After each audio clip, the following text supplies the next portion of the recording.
الحمد لله وكفى وسلام على عباده الذين اصطفى أما بعد فأعوذ بالله من الشيطان الرجيم بسم الله الرحمن الرحيم سیرت النبی کریم صلی اللہ تعالی علیہ وآلہ وسلم قسط نمبر 340 بائبل کی تلواریں۔ پہلے ایک وضاحت۔ کوئی شخص اگر حضرت محمد صلی اللہ علیہ وآلہ وسلم سے پہلے وہ حضرت موسیٰ علیہ السلام، سموئیل، یوشع اور داؤد علیہ السلام وغیرہ کے ساتھ کفر کرتا ہے تو ایسے بدبخت کے ساتھ گفتگو کا تو کوئی اور ہی مقام ہو سکتا ہے۔ البتہ اگر کوئی شخص بائبل میں مذکور ان انبیاء کرام علیہ السلام کو مانتا ہے اور ان کے صحیفوں پر مشتمل آج کی بائبل بھی وہ بڑی تندہی سے بانٹتا پھرتا ہے اور اس پر ایمان پختہ کرانے کا بھی باقاعدہ داعی ہے، البتہ حضرت محمد صلی اللہ علیہ وآلہ وسلم کی تلوار دکھا دکھا کر یہ ثابت کرنے کی کوشش کرتا ہے کہ دیکھو اسلام تو کس بربریت کا درس دیتا ہے، اور یوں دین اسلام کو معاذ اللہ تہذیب کا طعنہ دینے چل پڑتا ہے۔ تو پھر ایسے شخص کو ہم کہتے ہیں آؤ تمہاری ہی بائبل کھول لیتے ہیں، ہم پڑھیں گے اور تم سنو، پھر ہمت ہو تو انصاف کی بات کہہ دو، اور اگر نہیں تو تمہاری طرح کے بہت ہیں جو چپ بیٹھے ہیں۔ البتہ اس سے پہلے ایک بار پھر واضح کر دیں کہ نبی کریم صلی اللہ تعالی علیہ وآلہ وسلم سے پہلے کے جتنے انبیاء اکرام علیہ السلام ہیں جن کا ہمیں اپنے نبی صلی اللہ علیہ وآلہ وسلم کی راہ سے علم ہوا ہے، ان سب نبیوں پر ایمان ہمارے دین کا حصہ ہے۔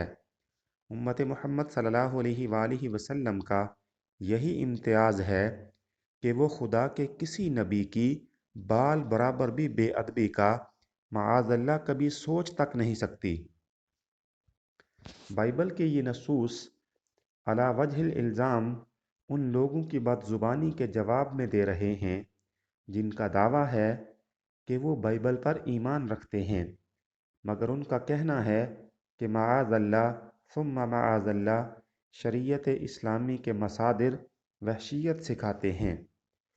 سموئیل جو کہ بائبل کی روح سے ایک نبی ہیں نے ساؤل یعنی طالوت سے کہا کہ میں وہی شخص ہوں جسے خداوند نے بھیجا ہے کہ وہ اپنی قوم کے اوپر تجھے بطور بادشاہ مسلط کرے، لہذا اب دھیان سے خداوند کا کلام سن۔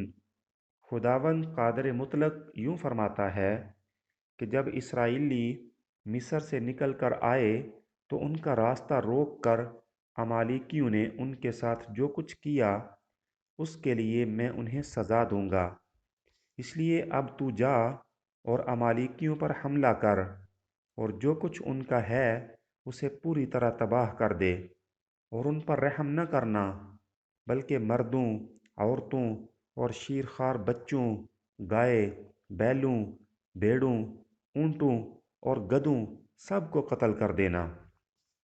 اب اگر کوئی ان سے پوچھنے پر آئے کہ شیرخوار بچوں نے بنی اسرائیل کا کیا بگاڑا تھا، ویسے شاید آج بھی اسی حکم پر عمل کے لیے امریکی بنیاد پرست اسرائیلی بمباروں کے لیے چندے اکٹھے کرتے ہوں، اور یہ کہ بیلوں، بھیڑوں، اونٹوں اور گدھوں کا بھلا کیا قصور تھا جو قتل کر دیے جانے کا حکم آتا ہے۔ تو پھر اب ذرا اس کا موازنہ رحمت للعالمین حضرت محمد مصطفیٰ صلی اللہ علیہ وآلہ وسلم کے اس فرمان سے بھی کر لو جو وہ صحابہ کرام رضوان اللہ تعالی علیہم اجمعین کے دستوں کو جہاد پر روانہ کرتے ہوئے صادر فرمایا کرتے تھے۔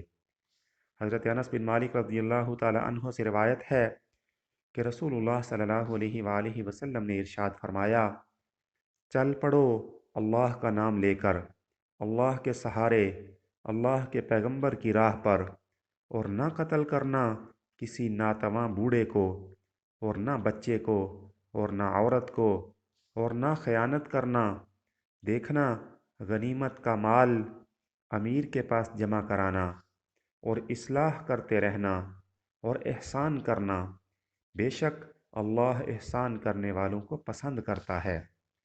خدا کے بندو، کیوں اس نبی پر فدا نہیں ہو جاتے؟ دیانتداری سے بتاؤ، جنگوں کی تاریخ میں حضرت محمد صلی اللہ علیہ وآلہ وسلم سے پہلے بھی کوئی ایسا حکم نامہ کہیں پایا گیا یا کوئی شخص لا کر دکھا سکتا ہے؟ تاریخ کے دائرے کو یہ صالح ترین رخ اس عظیم انسان کے سوا کس نے دیا؟ کیا حق نہ تھا کہ وہ لوگ جو آج تک رومن درندگی کی داستانیں سنتے اور سناتے آئے تھے، وہ اس نبی خدا آگاہ کو دشنام دینے کی بجائے آ کر اس کے پیر چومتے؟ مگر آنکھیں نہیں، دل اندھے ہو جاتے ہیں۔ اور آگے بڑھنے سے پہلے اب ذرا قرآن کو بھی دیکھیے۔ ہاں، اگر وہ تم سے کنارہ کش رہیں کہ تم سے جنگ نہ کریں اور صلح کا پیام ڈالیں، تو اللہ تعالیٰ نے تم کو ان لوگوں پر کوئی راہ نہیں دے رکھی ہے۔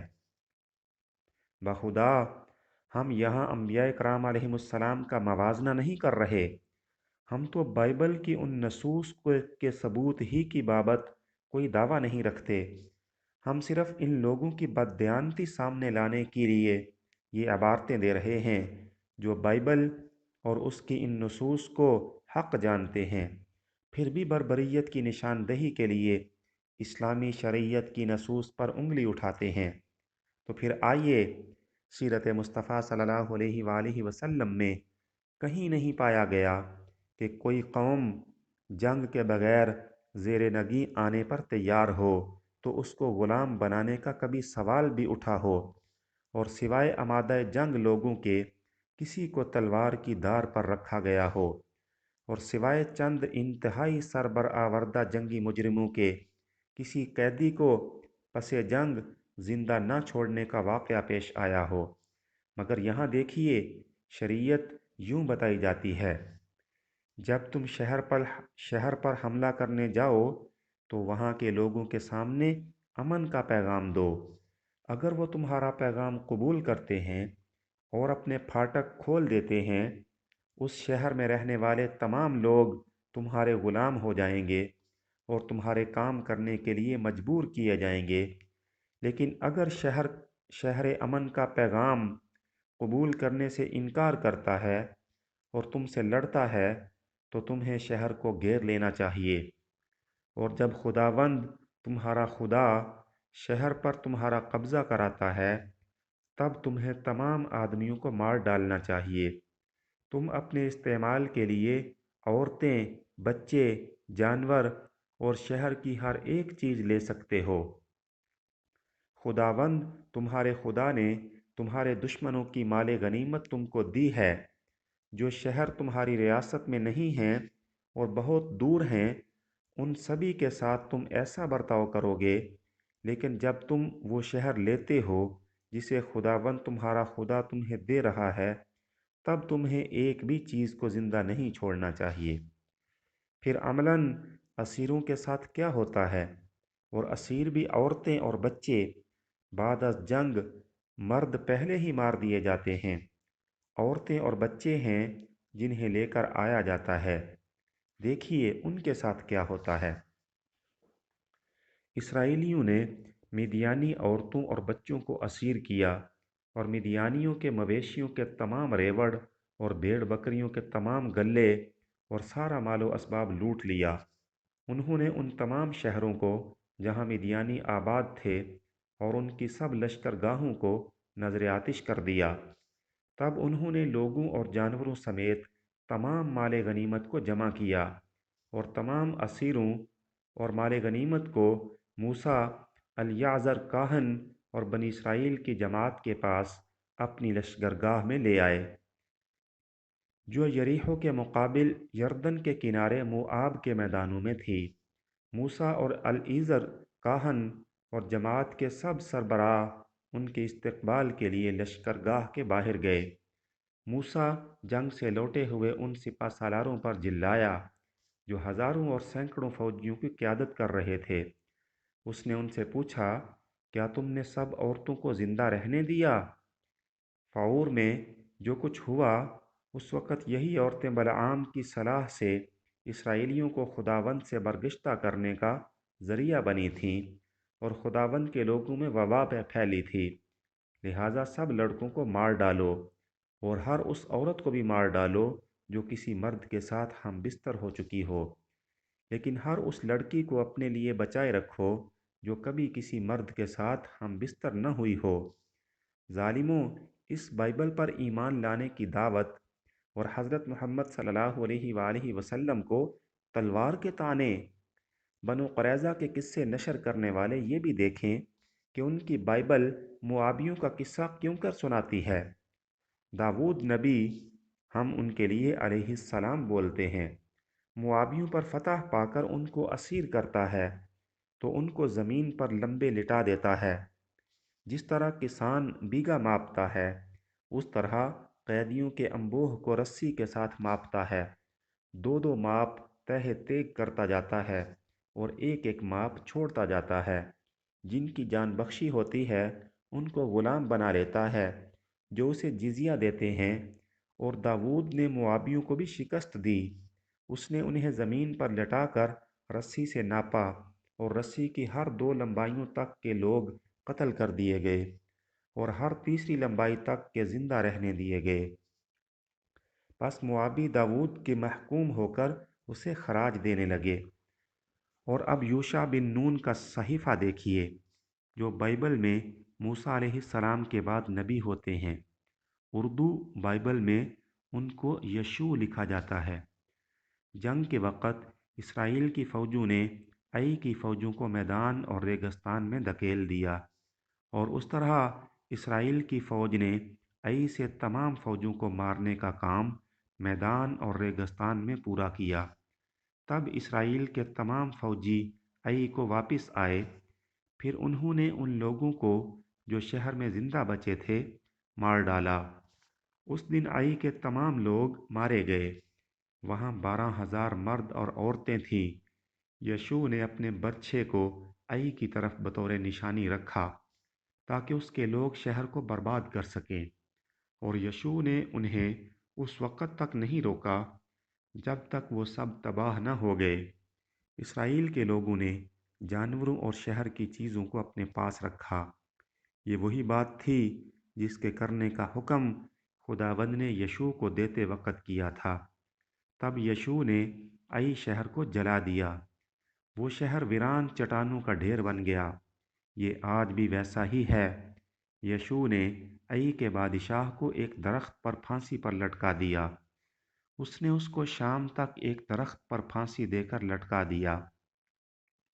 غروب آفتاب پر یشوع نے بادشاہ کی لاش کو درخت سے اتارنے کی اجازت دی۔ انہوں نے اس کی لاش کو شہر کے دروازہ پر پھینک دیا، اور اس کی لاش کو کئی چٹانوں سے ڈھانک دیا۔ چٹانوں کا وہ ڈھیر آج تک وہاں ہے۔ یہ صحیفہ اس سے پہلے کے کئی ابواب پڑھ لیجئے، بعد کے کئی ابواب پڑھتے جائیے، اور پھر تعجب کیجئے کہ تلوار کا یہ استعمال قرآن اور حضرت محمد صلی اللہ علیہ وآلہ وسلم کے ان معترضین کو نہ تو بائبل کو کتاب مقدس ماننے میں کبھی مانے ہوتا ہے، اور نہ بائبل کے انبیاء کو انبیاء ماننے میں۔ قرآن اور حضرت محمد صلی اللہ علیہ وآلہ وسلم کے یہاں تو اللہ کے فضل سے ہم دیکھتے ہیں جہاد کے باب میں عدل اور احسان کے ضابطوں کے سوا کچھ نہیں، مگر وہ ان مبلغین بائبل کو معاذ اللہ ظلم اور وحشت نظر آتا ہے۔ البتہ بائبل کتاب مقدس ہے جسے دڑا دڑ اور مشنری بنیادوں پر پوری دنیا میں بانٹنا مسیح کو خوش کرنے کا مقبول ترین ذریعہ۔ آخر یہ باتیں جن میں سے چند ایک یہاں ذکر ہوئیں عام لوگوں سے نہیں، انبیاء سے ہی تو منسوب ہیں، اور کسی اور نے نہیں، بائبل نے ہی تو بیان کی ہیں۔ ایسے بد دیانت معیار رکھنے والے کیا دنیا کو انصاف سکھائیں گے؟ ان اللہ لا یہدی القوم الظالمین۔ پھر صحیفہ قضیہ پر آ جائیے۔ یہاں بنی اسرائیل اپنے ایک قبیلے بنی بنیامین سے ناراض ہو کر قسم کھا بیٹھتے ہیں کہ آئندہ وہ ان کو بیٹیاں نہیں دیں گے۔ اب ان کی نسل کیسے چلے گی؟ قسم توڑ دی تو گناہ ہوگا، لیکن بنیامین کی نسل بڑھنا بھی از حد ضروری ہے۔ اس مسئلے کا حل یوں نکالا جاتا ہے۔ اس لیے اسرائیل کے لوگوں نے اپنے 12,000 سب سے بہادر سپاہیوں کو یبیس جلعاد شہر کو بھیجا۔ انہوں نے ان فوجوں سے کہا، جاؤ اور یبیس جلعاد لوگوں کو عورتوں اور بچوں سمیت اپنی تلوار کے گھاٹ اتار دو۔ تمہیں یہ ضرور کرنا ہوگا۔ یبیس جلعاد میں ہر ایک مرد کو مار ڈالو، اس عورت کو بھی مار ڈالو جو ایک مرد کے ساتھ رہ چکی ہو، لیکن اس عورت کو نہ مارو جس نے کسی مرد کے ساتھ جنسی تعلق نہیں کیا ہے۔ فوجوں نے یہی کیا۔ ان 12,000 سپاہیوں نے یبیس جلعاد میں 400 ایسی عورتوں کو پایا جنہوں نے کسی مرد کے ساتھ جنسی تعلق نہیں کیا تھا۔ سپاہی ان عورتوں کو کنعان کے سیلا کے خیمہ میں لے گئے۔ تب اسرائیل کے لوگوں نے بنیامین کے لوگوں کے پاس ایک پیغام بھیجا۔ سموئیل نبی کے صحیفہ اول پر آ جائیے۔ داود اور اس کے آدمی گئے اور جسوریوں، امالیکیوں اور جزریوں پر چھاپا مارا۔ داود نے اس علاقہ کے لوگوں کو شکست دی۔ داود نے ان کی سب بھیڑیں، مویشی، گدھے، اونٹ اور کپڑے لے لیے اور انہیں واپس اکیس کے پاس لایا، لیکن داود نے ان لوگوں میں کسی کو زندہ نہ چھوڑا۔ داود نے ایسا کئی بار کیا۔ بائبل کے عہد قدیم کے صحیفے اس جیسے واقعات سے بھرے پڑے ہیں۔ کوئی ان کو اکٹھا کرنے لگے تو پوری ایک کتاب بن جائے۔ ہم نے ان صحیفوں کی یہ چیدہ چیدہ نصوص ہی نقل کی ہیں تاکہ وہ تلوار جو ان لوگوں نے حضرت محمد صلی اللہ علیہ وآلہ وسلم کی سیرت میں نظر آتی ہے، جبکہ وہ حق اور عدل کی تلوار ہے اور صرف ظلم اور ناانصافی کے خلاف چلی ہے، اور قرآن کے سائے میں رہ کر اس جنگ و خون ریزی سے بری دنیا کو امن کی قلمرو بنا کر دکھا چکی ہے، بجائے اس کے یہ لوگ اس تلوار کو ایک نہایت بددیانت سیاق میں دکھا دکھا کر انسانیت کو گمراہ کر سکیں۔ ایک ایسی تلوار ان کے مشنریوں کے بستے سے ہی نکال کر دکھا دی جائے جو واقعتاً خوفناک ہے۔ ہمارے نزدیک تو ان نصوص کا پایہ ثبوت کو پہنچنا ہی محل بحث ہے۔ البتہ یہ لوگ اس کتاب پر، جس میں مذکورہ بالا اقتباسات ایسی بے حساب نصوص ہیں، لوگوں کو ایمان دلواتے پھر رہے ہیں۔ وصلی اللہ تعالی علی النبی الامی الکریم وعلی آلہ واصحابہ اجمعین۔